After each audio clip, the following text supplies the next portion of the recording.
Hey everyone, it's Moses from Los Catadores de Agave with another episode of the Agave Chronicles. Today I've got Lucy Spain, who's a wine writer and educator.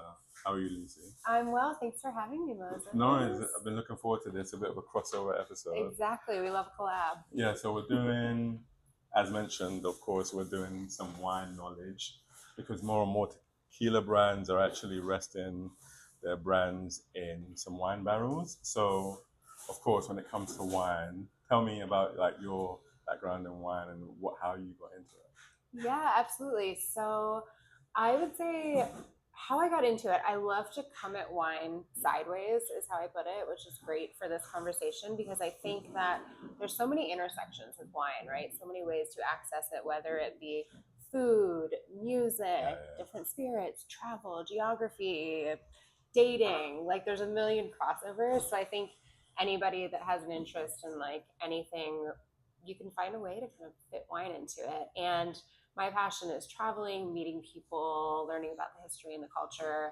everything that kind of like goes into making the glass. So yeah, I would say writing is my forte, but I love sharing that knowledge with people through mediums like this. Nice. And you have a relationship with spirits broadly as well. What is your kind of current relationship with agave spirits?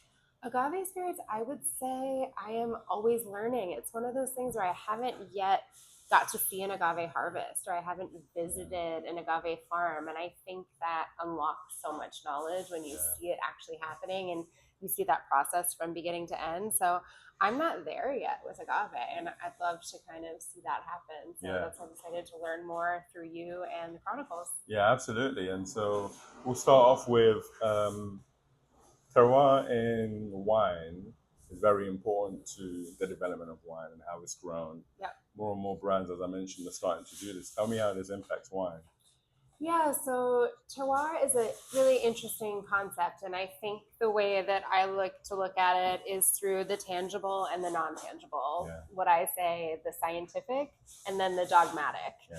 So the scientific is the stuff like the climate and the soil and the geography and the microbes in the environment. And there have been DNA studies that can kind of show the microbes differentiate from vineyard to vineyard. Yeah. So it is scientifically proven that terroir can exist. On the other hand, we have the dogma part of it, and this is kind of like the romantic part. So this originated in France. There actually isn't an English word for terroir. In French, it just kind of translates over to sense of place. So essentially, there's kind of like a rumor that the monks in Bourgogne invented terroir thousands of years ago. But a lot of people think that's just marketing and gatekeeping. So the French and the Europeans can say, we have terroir and America doesn't. So our wines are more special. And I think, the dogma is kind of interesting because it creates a sort of orthodoxy where people can't really challenge it because it's terroir, it has to exist. And for so many people, it's about more than the wine. It's about the culture. It's about the history. It's about, the people who work on the land and how they live. And I think scientists they take issue with that because then we start to value wine more for this story than what's actually in the glass. Yeah. So there's always kind of a push and pull between that science and that dogma that I find really interesting. And I think whatever part of it appeals to you, you can find something there. Yeah, absolutely. That's great background. And so, great. So, more and more brands are resting their tequila in wine barrels. So, we've got three brands here. We've got Tico, Cazcanes, and Don Fulano. The first two rest their wine in Cabernet barrels, and then the last one in Sherry or Rosa barrels. Wow. And so, what we've actually got is a bottle of Cabernet, right? Yep. From California. This is from Napa Valley, so I think where the wine barrels came from for these two tequilas, which is a very specific terroir in place. Great. And so we have this in front of us. In terms of not tequila, wine, when you're looking for certain notes, what are you looking for? What are the flavors you enjoy? And then also, when you're picking wine, what is it that you're looking for in terms of region or flavors? Yeah, I think Something that I'm always looking for is balance, and I think we talk about that in spirits as well. And I think in wine, the easiest way to kind of break that down is acid and sugar. Yeah. So a lot of that has to do with altitude, and I think that relates to a lot of things. The higher up you are, the cooler the air is going to be. It's really going to retain that acidity that you want.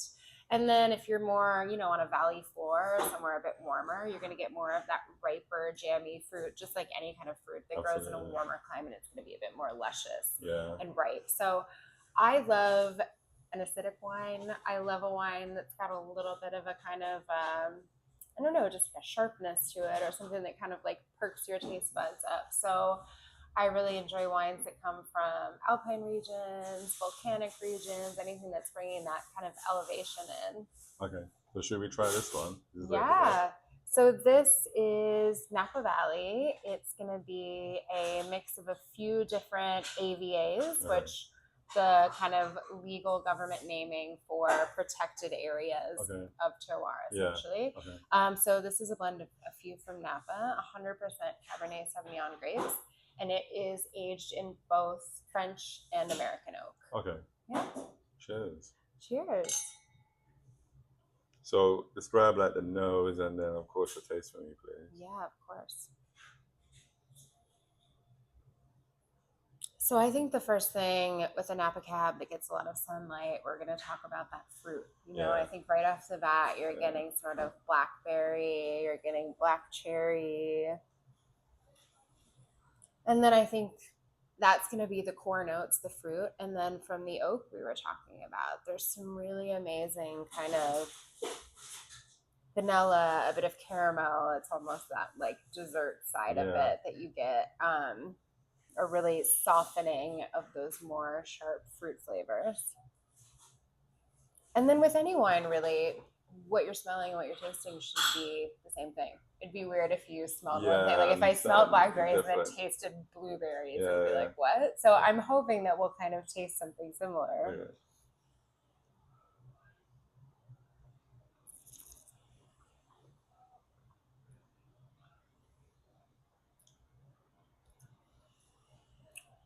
And this is great because, like we were talking earlier about that balance, this does have an acidity. It's not like overly fruity, like you feel like you're biting into like a sickening sweet piece of pie, like it's got that sharp acidity that Napa is known for from the cool winds that blow in off the Pacific. So a great balanced cab.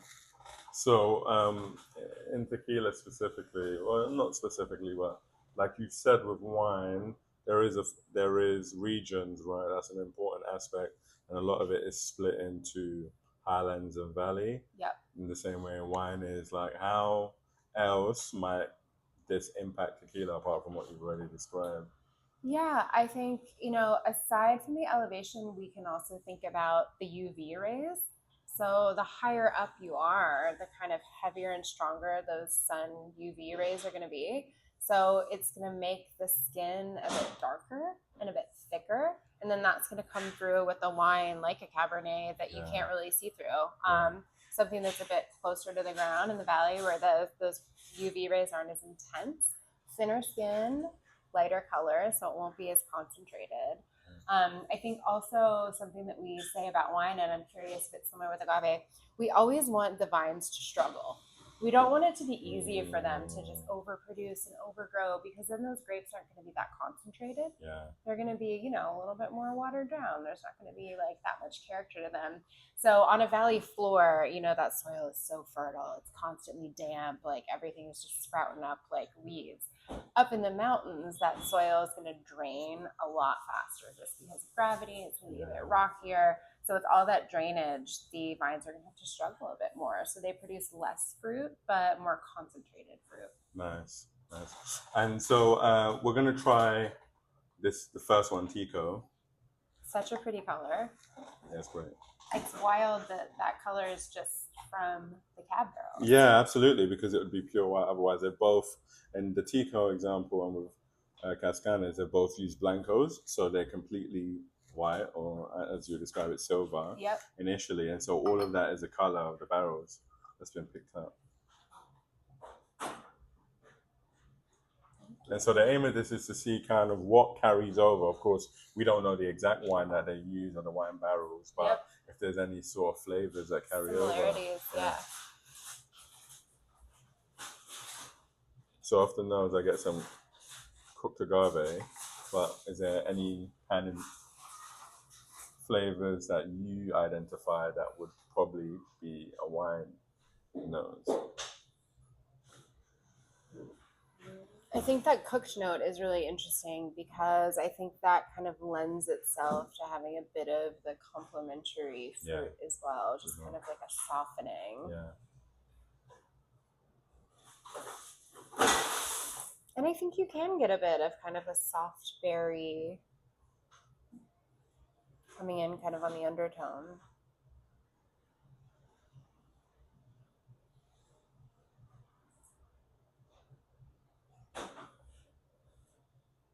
And what oak notes do you typically get for these that are rested in just normal oak? In normal oak, you get some of the standard stuff, like you would get like a light vanilla or caramel, maybe some spice, depending on the aging. Yep. And so in a Blanco, if it's rested for in a reposado, which is a minimum 60 days, then you would get some light notes of light vanilla, caramel. You get the cooked agave. Depending on the barrel that is Asian, you may get some spice notes as well. Yep.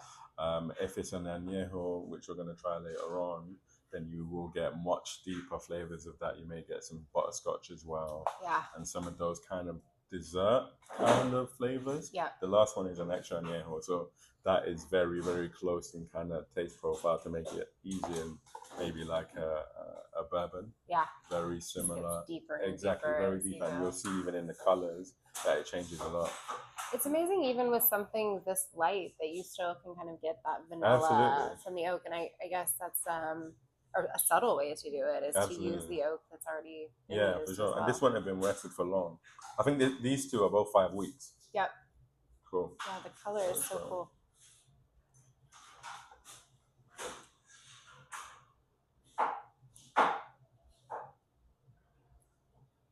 So I get some agave, some pepper. Definitely pepper. Yeah, and some fruit. Yeah. I wasn't expecting the fruit to be as prominent as it is. I think on the nose you got more of that cooked agave, but in the mouthfeel you really get a lot of that kind of like lush blackberry, black cherry. That's amazing. And again, balance, goodness. That is, perfectly balanced between the spice you get from the pepper and a little bit of softness from the vanilla and the fruit. So question, this is kind of one of my experiences.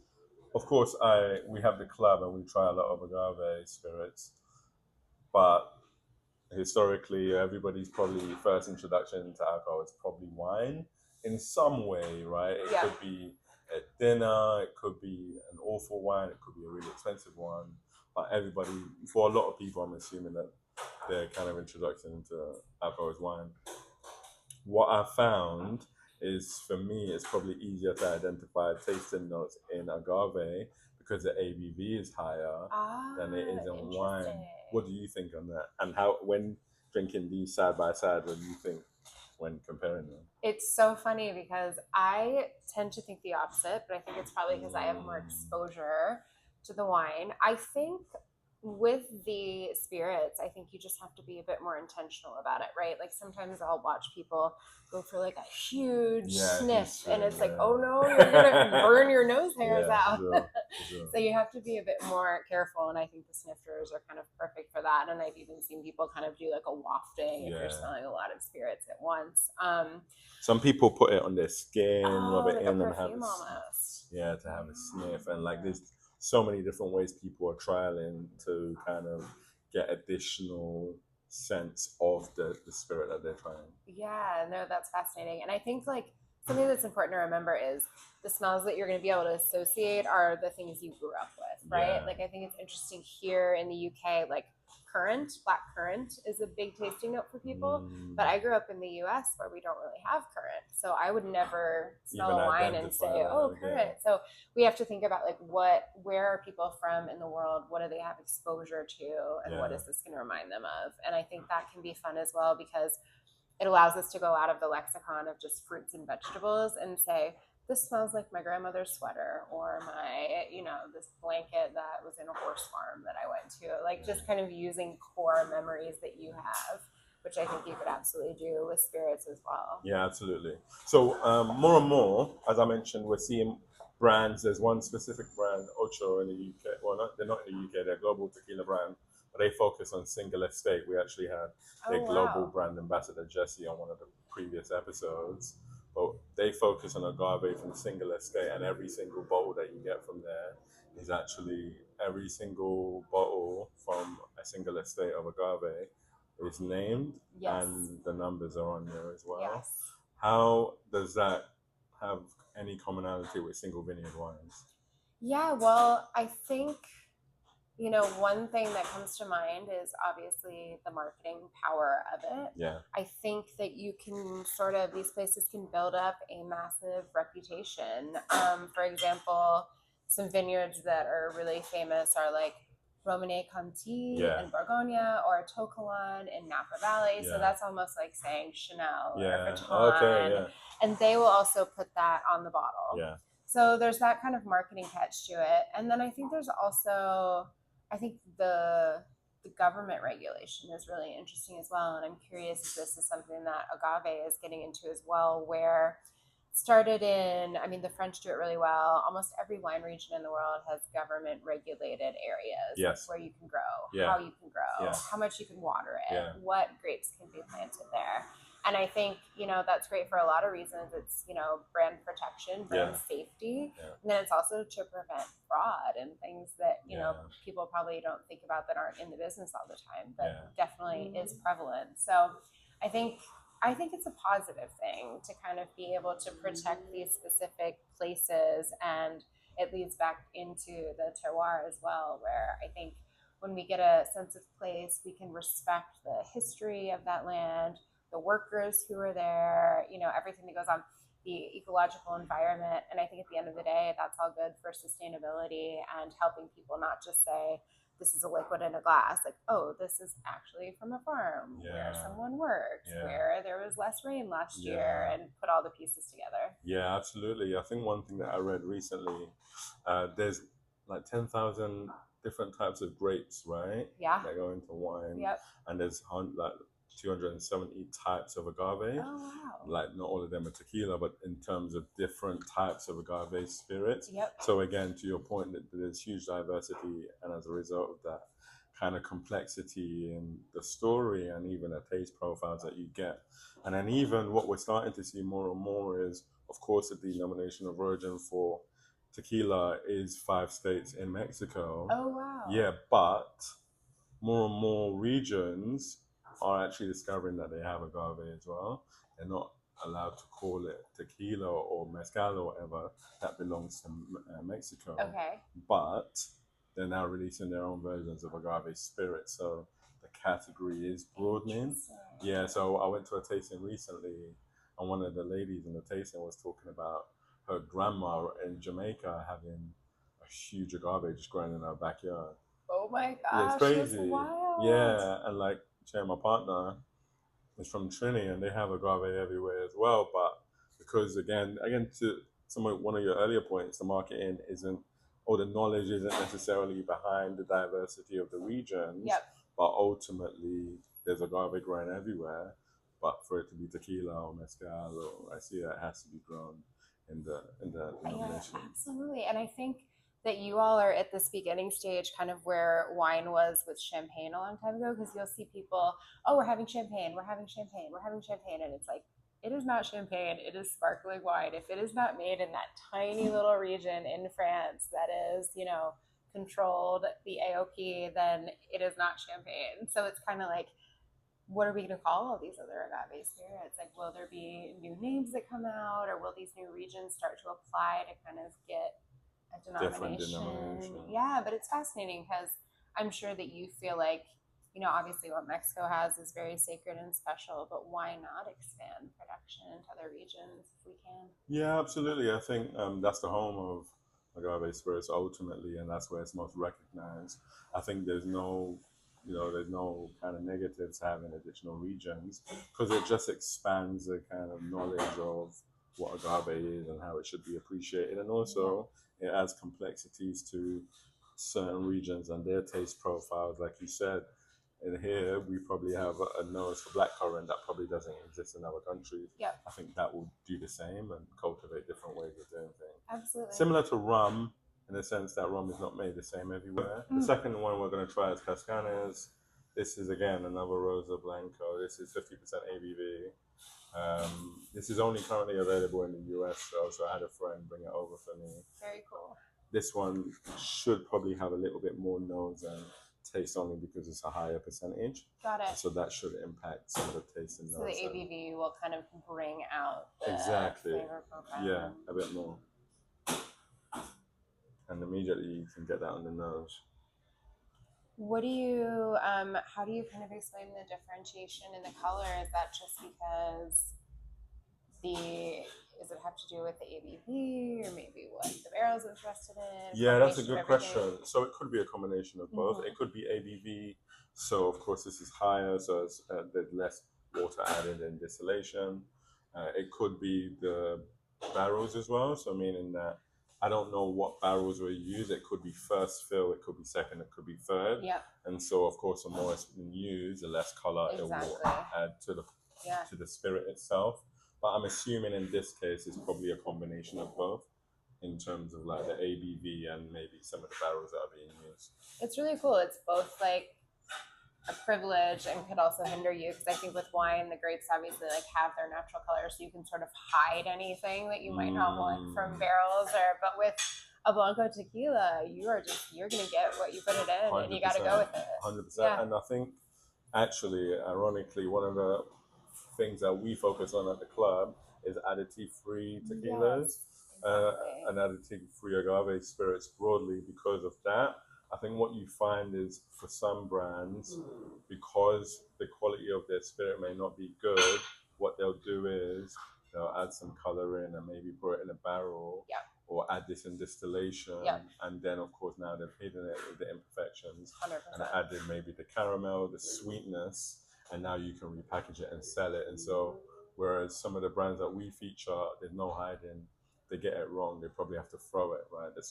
And there's craftsmanship in the improvement of the development of how they operate as well. Yeah, I think it's a good learning point for consumers as well, because I think they say you eat with your eyes, you drink with your eyes. 100%. So obviously you want something that's visually appealing, but I think consumers, and younger consumers especially, are more after an additive-free. I know, there's the whole natural wine movement that's happened. So I think consumers have to be willing to understand, if you want that additive-free, natural spirit wine, you might have something that's a color that you're not expecting, because they didn't exactly, like you said, mask it. Yeah, absolutely. And also some of the brands are really smart and they're really creative. So even if they don't like it in the initial form, they may age it, they may blend it. There's real creativity in how it's used. Yep. And so the master distillers and a lot of the tequila and agave brands broadly are really smart in how they actually may still use some of the stuff that are considered imperfect initially, and add some flavor and profile to it later on. Very cool. So what do you think of this nose? I think, like you said, initially, I think the notes from the oak are deeper. Yeah, definitely. Yeah, it's a bit more, like you said, that caramelized. Now we're getting into kind of a more... This is way fruitier on the nose. Deeper, yeah. Instead of just that cooked agave, it's actual fruit note. Yeah, absolutely. Great, yeah, so the nose on this is way sharper, right? Way fruitier. Way more prominent, more riper. Definitely. Deeper, I would say deeper. Yeah, cooked deeper. Agave. Yep.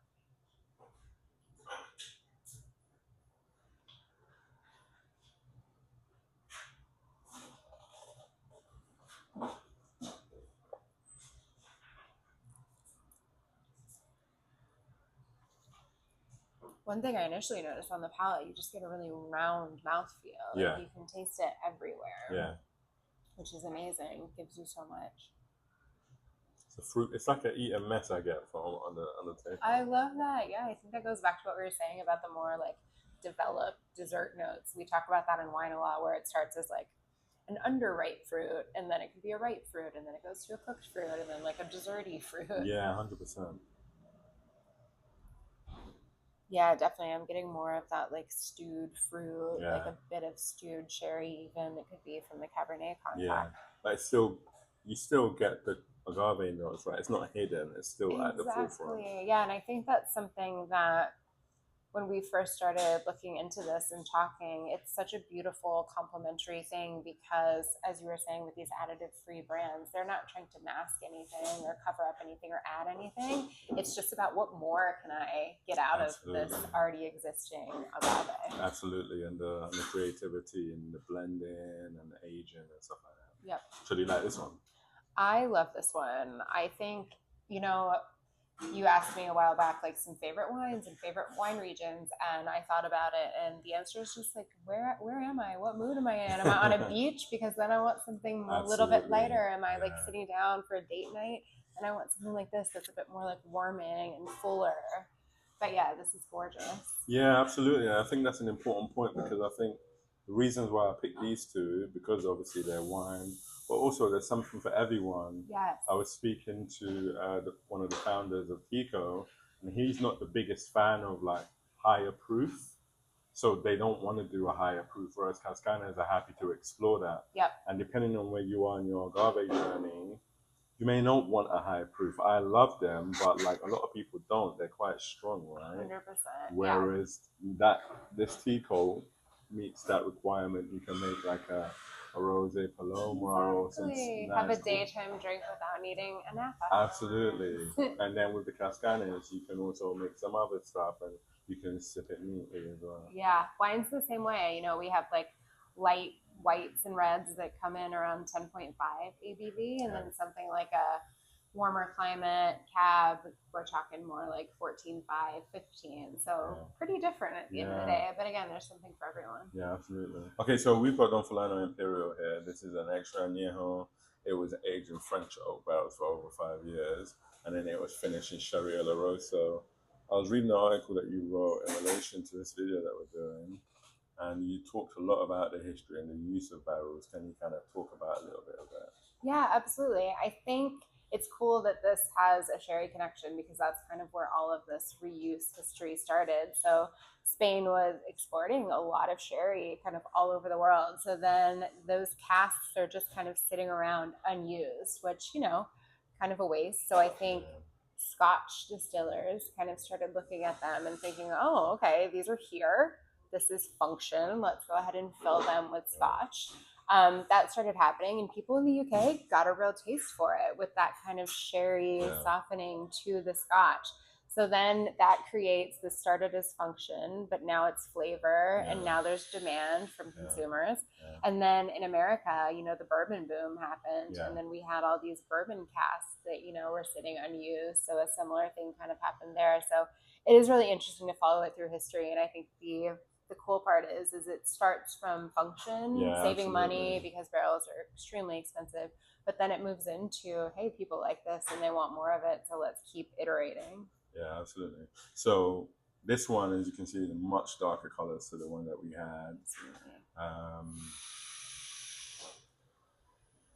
And kind of, this is the first one that I would say I probably pick out a caramel note very strongly. Caramel, vanilla. Even like dates. Yes. Something. Definitely very fruity. Like a Christmas cake. Like a little bit of a banana pudding. Yeah, like an overripe banana flambe. I think we really went nicely down the line of where we start with a more fresh fruit and then you move into this like stew. Absolutely. Definitely. And this one would be a great pairing with like a dessert or very meaty. Yes, something meal. Like smoky almost. Yeah, for sure. Like a barbecue or maybe a brisket or maybe like just a hearty steak. Absolutely. And you're talking about things that, like in the American South where I'm from, that we would pair with like a bourbon. Yeah, because it also has those like desserty kind of notes to it as well. What would you, so when you're thinking about pairings with wine, what are your thoughts around them? How do you typically, what's your process? My favorite thing to remember as far as pairing is what grows together goes together. Yeah. And I think that is really expressed obviously like tequila and tacos. Who doesn't love that? Yeah. You know, things that come from the same place are typically really, really good together. You know, regions where you have delicious oysters, like a crisp white coastal wine from that region. So, you know, when you think about like Argentina and like a big juicy steak, like a Malbec from Argentina is going to go really well with that. So that's just like a general rule of thumb. But at the end of the day, I think it's, you know, what tastes good to you. There's more kind of in-depth things like higher tannic wines are going to kind of like coat your mouth, so you'll need like fat or cheese or something to cut through that. And I'd imagine it's similar with the agave spirits as well, something that has a bit more depth and texture. You're going to need a bolder food to stand up to it, so that makes sense when you're saying this can go well with like a brisket or like some kind of roasted meat, because they can both hold their own. As to like with the Tico, if you had like a brisket with that, it would wash out. Absolutely. Completely kill the Tico. You'd want something more delicate with that. Yeah, absolutely. And it's funny, we were speaking to as Lauren, who's a spirits educator as well, her background, she's Mexican, and I asked her a similar question, and she talked a lot about pairing it with like Indian food and actually being creative and not just limiting it to the region, like you said, but also being explorative with the food and the spirit and some of the spices from other regions that can really complement some of the profiles of the tequilas. Absolutely. So we haven't actually tried this one. Tell me what you're tasting.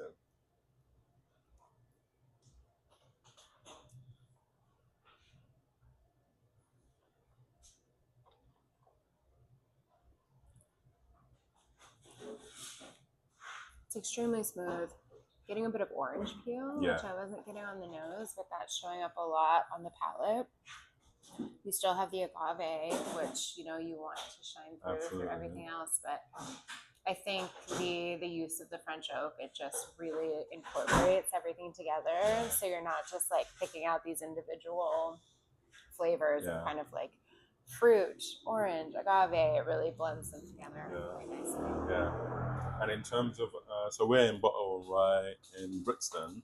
So did you actually pick this place? This is your local? This is my local. I love this place, and I think they do spirits and wines equally well. I think a lot of places in London will really focus on the spirit side of their menu or the wine side of their menu, but I think Bottle and Rye, like their name, they do both really, really well. So I think this is a perfect spot to showcase the harmony between the two. Absolutely, and they have some great tequila because I've never actually been here. And so when you suggested it, I was like, oh, okay, cool. Yeah, great wine bar. Yeah. And coming here, they actually have some great options. They have some great cocktails as well. Amazing. Good to hear. So to wrap up, we're going to ask a few quick fire questions. All right, we love a quick fire. First one, what is, if you could only have one wine grape and region for the rest of your life, what are you picking? I'm gonna go with a Nerello Mascalese. It's an indigenous variety to the Mount Etna region in Sicily. Okay. I love it. It's a volcano. It's wild. The people that work there are like risking their lives. The soil's always changing. Just a cool, easy drinking grape that has a lot of dimension. What is your favorite cocktail? Oh, my favorite cocktail. I'm kind of basic. I'm a New Yorker, so a dirty martini. Yeah. And if you had to pair a meal with one of the tequilas that we have today, what are you pairing? All right. This is a tough one. I think, you know, before I lived in New York, I lived in North Carolina for many years, and we are known for our barbecue and our brisket. So now you have got this on the brain for me. I just want some brisket sliced up, nice and jiggly with a little bit of this. Okay, great. Well, it's a pleasure, Lucy. Thanks for doing this. Absolutely. And yeah, hopefully we can do maybe some events in the future. I would love that. Who knew? Wine and agave. Perfect pairing.